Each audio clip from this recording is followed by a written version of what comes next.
So my name is Tony Tran. I'm the Director of Revenue Management Systems at Porter. We deal with all of the systems issues for revenue, build a lot of processes, work with forecasting models, optimizations.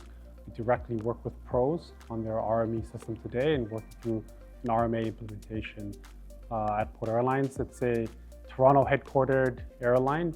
We started off in 2006 as a regional airline and has since expanded across all of Canada and a lot of the US. So buy-down behavior on passengers is something we definitely have to deal with within RB even. We've had a lot of management strategies to deal with buy-down. We've built processes outside of the system even to try to handle that. And it's something that we see a lot of value in trying to bring our fares up where we can. When we saw that willingness to pay was in RMA, we saw the benefits, we spoke to other airlines who were using it and saw the benefits that they saw with it.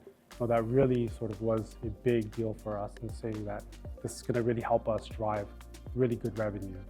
With RMA and willingness to pay, we know that there's all that inside the system, fully integrated. We don't need to go and look at it outside of the system. Having that there is a big benefit so that the system knows what's going on. We're not manipulating, we're not doing things outside of the system and really trying to fight the system. Really working and integrating with it was a big deal for us. The willingness to pay models that PROS uses is a lot more sophisticated. It's using a lot better data than we are. And so what we can build outside, we don't really trust it as much. And so why not use a better system that can really make use of it?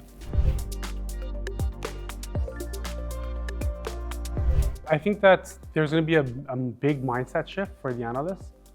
Today, with the traditional forecast model, they're really trying to look at the weeds. They're really looking at fine-tuning class-based demand, trying to move demand here and there, increase it one class at a time. And we know that that's not how passengers really behave.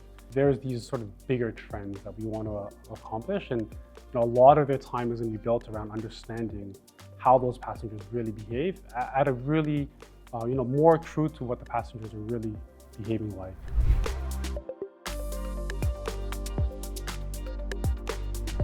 We've gained a lot of experience and knowledge going through the RME implementation and now into the RMA implementation. There's been a big benefit of having to actually go through RME once. And obviously every implementation is going to run into some hurdles. We ran into a couple of small hiccups, and through that experience, we know what we should expect on our side. We know, how we can trust PROS, who to go to. That confidence with PROS team members has been a big one.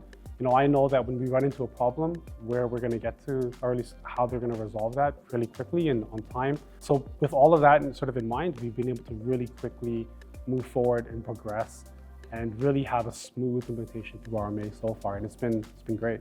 Really, as I mentioned, having these analysts on our side really look at our passenger behaviors in a more macro sort of trend style is going to be big.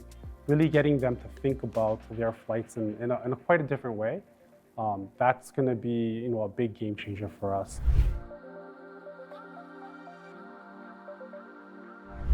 Obviously, the revenue. We're all in here to make more revenue, so I'm expecting some big gains there. I think that we can all expect that, and we're seeing some good results so far from what we can see in the data. I mean, we're fairly early on implementation, but so far it's been pretty good.